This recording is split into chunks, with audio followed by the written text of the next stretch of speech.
Dans le village où j'habitais il n'y a pas si longtemps, les langues étaient bien déliées et les histoires savoureuses se colportaient sans qu'on les sollicite. Ainsi tenez, un voisin me rapporta une histoire de maison. Enfin, une histoire de vieille dame et de maison. Ou, plus exactement, une histoire de vieille dame, de maison et d'une étrange prémonition. Sur le coup, cette histoire m'a fait sourire. Et puis elle m'a intrigué.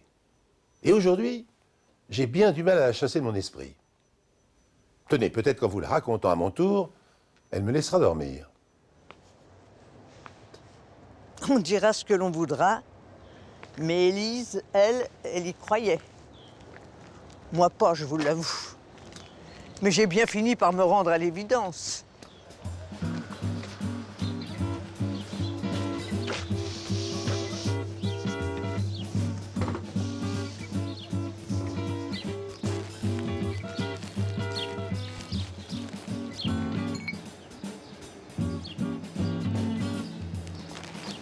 Moi, je vous dirai tout ce que j'ai entendu, hein. Ni plus ni moins.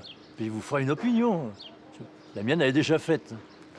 Mais c'est encore une pilule, c'est pas les roses. D'après mon mari, techniquement, il n'y avait pas une chance sur, combien il m'a dit, sur 1 million pour que ça arrive. Alors vous allez me dire, une chance sur 1 million, c'est comme au loto, c'est du hasard. Bonjour, Mme Bernadette. Ah, c'est pour l'affaire Bialek. Écoutez, je ne vais pas vous dire aujourd'hui que c'est pas vrai, puisque les faits se sont vraiment produits. Et devant plusieurs témoins en plus. Ah, bonjour. Excusez-moi. Ah, c'était ma voisine, si on peut dire. Je la trouvais jolie. Sa maison, hein. Surtout son jardin. Élise, elle était très douée pour le jardinage. Quant à sa maison, elle s'en allait en morceaux depuis pas mal d'années. Bon, elle n'était pas non plus aidée par le terrain. Mon mari, qui est ingénieur en bâtiment, il a fait des recherches dans les archives. Et en fait, il a retrouvé les traces du lieu-dit Lanoux. Et en fait, Lanoux, en vieux français, ça veut dire terre grasse. Et ça, c'est pas bon pour les maisons. Excusez-moi. Alors, ici, nous sommes à la mairie et la maison de Madame Bialek était au lieu-dit Lénoux. Des fenêtres, on ne peut pas l'apercevoir, mais c'est pas très loin d'ici. Je l'ai visitée de fond en comble. Elle a été construite partiellement, à même le terrain sans fondation, et une autre partie sur une cave voûtée.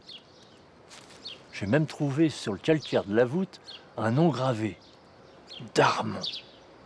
C'est le nom d'une vieille famille du pays. Il y avait aussi une date, 1832. C'est pour vous dire si c'est jeune. Puis alors les fissures partout. On aurait dit que la maison allait s'ouvrir en deux dans le sens de la longueur.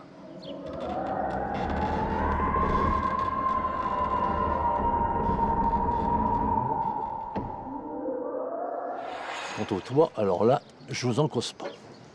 Parce que Élise, elle voulait pas que j'en parle. Seulement le jour où monsieur le maire m'a demandé ce que j'en pensais, il a bien fallu que je lui réponde. Ouais. Cette maison devenait de plus en plus dangereuse. Et non seulement pour son occupante, mais aussi pour d'éventuels passants.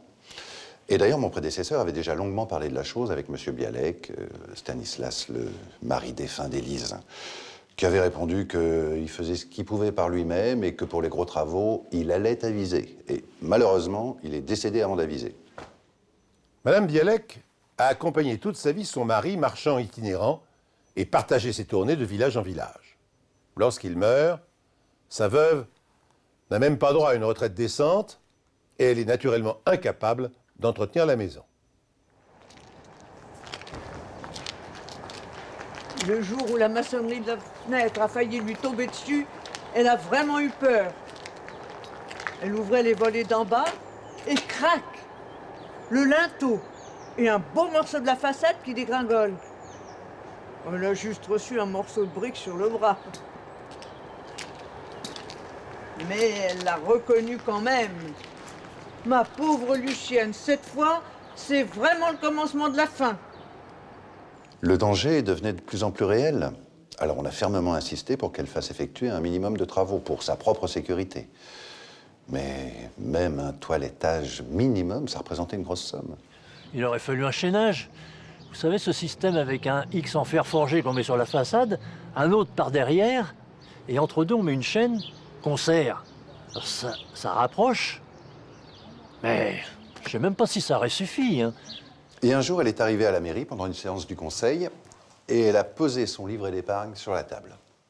Et effectivement, elle était ric-rac. Hein. Je ne sais pas comment elle pouvait vivre décemment avec ça. Elle n'avait même pas demandé l'aide sociale. Bon, mais ça, je pense plutôt que c'était une question de dignité pour elle. Enfin bon, bref. Et elle nous a dit, en gros, ce jour-là, que, d'un ton très calme, hein, elle nous a dit que si sa maison représentait un patrimoine historique pour la commune, eh ben, c'était à la municipalité de payer les travaux. Et elle a ajouté, je m'en souviens, ce que je veux, c'est qu'elle tienne aussi longtemps que moi. Elle avait la santé à ce moment-là. Elle pouvait espérer vivre encore 20 ans. La commune aurait pu faire un geste. J'ai voulu faire voter une subvention, mais, il y a un mais, Stanislas Bialek était un partisan déclaré de l'ancienne municipalité que nous avions battue. Je dois reconnaître qu'il y avait encore des rancœurs, puisque le budget a été refusé.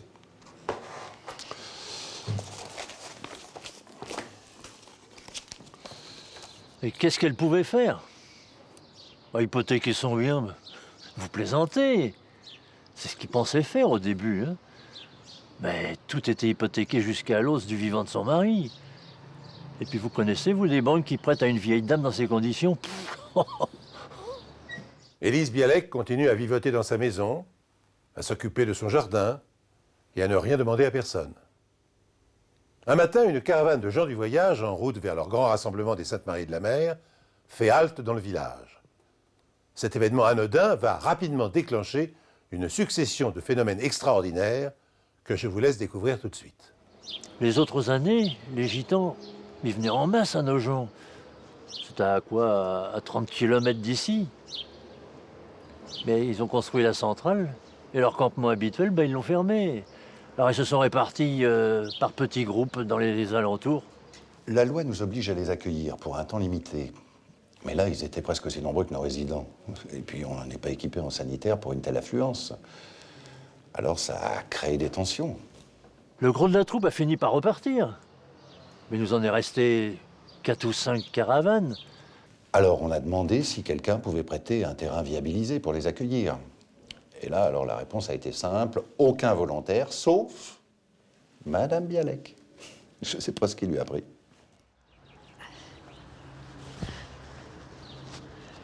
Je sais pourquoi elle a fait ça, Élise. Je l'ai connue toute petite à l'école. À l'époque, elle s'appelait Élise Bonnet. Quand elle a été jeune fille, elle a rencontré son Stanislas, son Polonais. Il arrivait tout juste en France, il avait un accent. Le père Bonnet a fait un scandale du diable. Tout le pays les a regardés de travers. Elle a dû se battre pendant 5 ans pour arriver à l'épouser, son Polac. Alors les étrangers, elle est sensible. Elle les a gardés plus d'1 mois sur son terrain. Elle les a même fait rentrer chez elle pour qu'ils se lavent. Ça s'est plutôt bien passé en définitive. Quand ils ont annoncé leur départ, elle aurait pu les laisser filer discrètement. Mais non, Élise voulait absolument faire une fête d'adieu. Et pour être honnête, il n'y avait pas grand monde. Mais bon, vous avez l'air de bien s'amuser. On a été quand même quelques-uns à venir. Moi, j'avais cuit 2 tartes aux prunes. Mes 2 filles avaient préparé des salades, des brochettes. Et on a eu de la chance. On a eu un soleil magnifique toute la journée. Ils ont joué leur musique de Romain Michel. Et en avant que je te gratte, et que je te gratte encore, et pendant des heures. Des gens formidables. Ben, le vieux gitan a voulu faire un discours. Il a dit texto, je l'ai entendu comme je vous vois, hein. Madame Élise, je voudrais vous faire un cadeau. Qui soit pas trop lourd et qui tienne pas de place. On ne le voit pas et c'est merveilleux. Je peux réaliser un vœu. Élise a été tellement émue par la petite fête que la tête lui a tourné. Peut-être aussi à cause de la coupe de champagne qu'elle avait bue.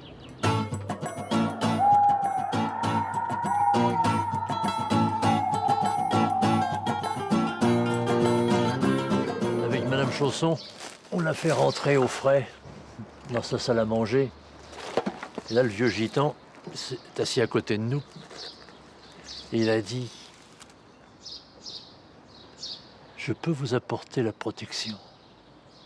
C'est un don que j'ai reçu de Dieu. » Il a dit ça, mais sérieux comme un pape.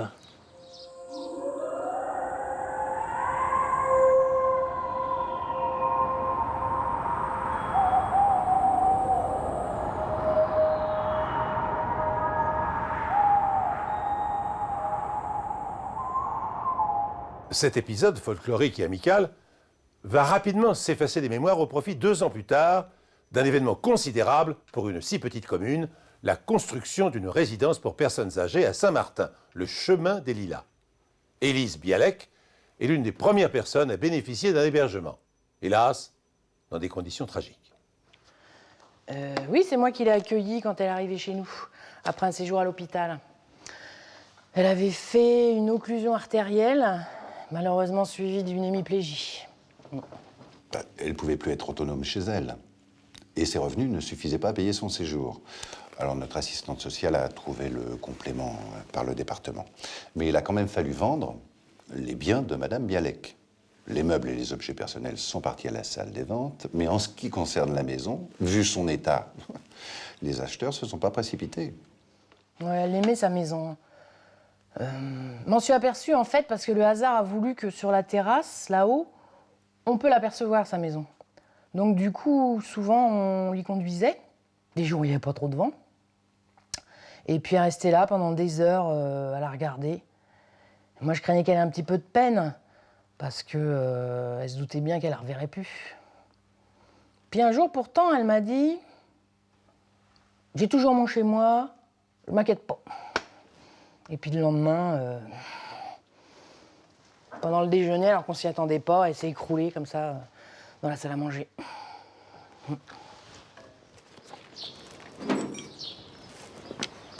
Il y avait pas mal de monde à ses funérailles. C'est normal, on la connaissait depuis toujours. Je m'en souviens. Le corbillard venait à peine de démarrer. Je dis au chauffeur, passe par les nous, elle passera une dernière fois devant chez elle. Je revois la scène. On avait à peine passé le bout du terrain qu'on a entendu ce craquement. J'étais dans le cortège. J'étais sidéré. Un tas de gravats dans un nuage de poussière.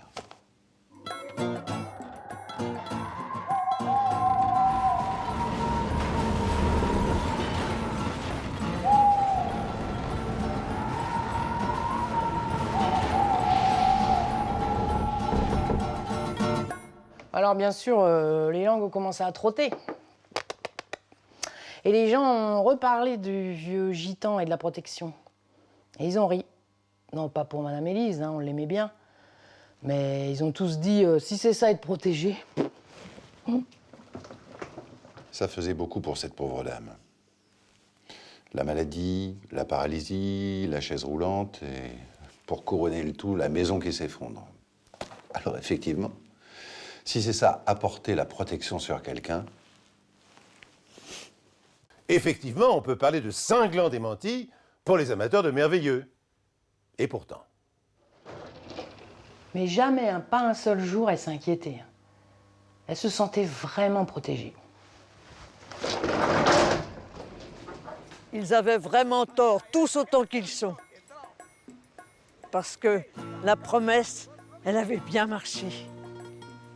Nous, on était avec Élise et le gitan quand il lui a fait sa magie.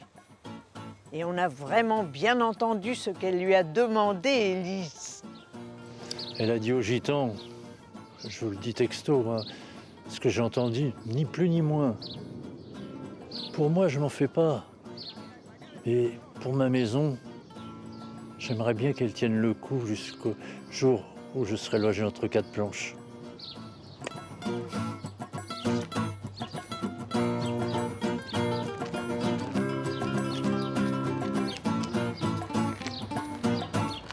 Élise s'écroule, sa maison s'effondre.